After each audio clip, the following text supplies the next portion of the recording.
Hi everyone, my name is José, and I wanted to explain a little bit about functional, actually intuitive practicing of yoga.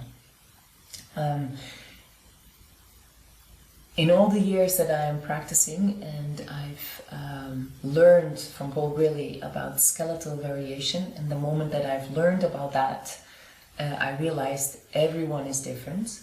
When I learned about it, I didn't practice Yin Yoga yet, I just practiced Vinyasa Yoga. But in the end, the style doesn't matter what you practice, because you take your body, your skeleton with you to the mat, to any kind of yoga style. So when I discovered and learned from him that the skeletal shape of every adult human being is different, and then also within your body, left and right is different, this kind of lit a fire within me that I thought everybody needs to know this, whether they are practicing yoga or whether they're doing all kinds of different sports, because you bring the same body to do any kind of activity or any kind of movement with you all the time. So then I started actually offering workshops and eventually became into a teacher training focusing on Yin Yoga. But my main goal has always been that I really want people to practice that is beneficial for their body, or to do or to move actually throughout the day, which is beneficial for your body instead of hurting your body. And as we live in such a visual society, it is very important to come back into feeling and to really connect what is right and what is not right, and learning to recognize these signs that our body gives us. So it is all about not trying to compare and not trying to imitate the person that is doing something, but to really feel inside and to connect, and to connect with your body. What signs is it telling you? So then I went onto this path and explaining what is a functional intuitive practice actually, and then focusing on yoga. So the main thing is about functional practicing is that, and you know that you have two different types. You can either come across tension in the body that is limiting you to do what it is that you want to do, so a movement, a pose, or a kind of sport. That is something you can work on. You can work on tension either by stretching or strengthening it or compressing it. And this is done in yoga, but then also other styles of sport. So that is something you can change. And you will notice this also when you practice regularly, then you will feel a change, either in elasticity or in strength of your body.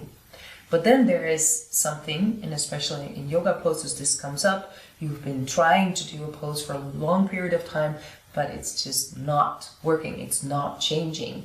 Your legs cannot widen further apart, or your back bend is not improving.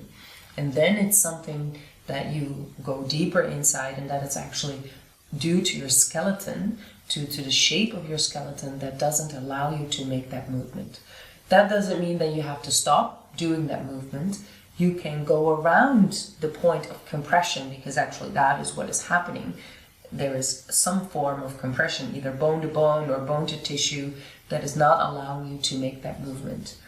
So instead of trying to force yourself and stick to the movement that you want to do, stick to the form or the shape of the pose that you want to do, you can adapt the position by, for example, placing your arm just a little bit to the left or just a little bit to the right, or your leg or your torso or your head, to be able to go around that point of compression so that you can experience the benefit of the pose. And the benefit of the pose being physically creating an opening, a stretch, or strengthening, or an emotional feeling like, oh, okay, now I'm not bashing myself because I cannot do this, but I'm actually accepting my body, and I'm accepting myself, and therefore I can enjoy my practice more, because it gives me something that makes me feel better. It doesn't mean that sometimes a practice can be hard, but like I said before, that is all about tension. In Yin Yoga, going through tension is intense. it's tough. But then within your limitations, you can decide how much you want to go there that day you're practicing. Or when the muscles are weak, and then within your yang practice, you can decide, okay, I'm doing this a couple of times and then I take rest. So it empowers you, this way of practicing, to connect with your feeling, to be really in contact with yourself, so that you are able to come home to yourself, and that it empowers you to decide this is right and this is not right for me in this moment. So I really encourage you to play and to experiment with all the practices that you do, but keeping in mind the limitations of your body and respecting them. Because if you practice in that way, your practice will not be injurious, but it will also only become beneficial for you, and you will become closer in contact with your body, with yourself, allowing yourself to shine, basically. So enjoy.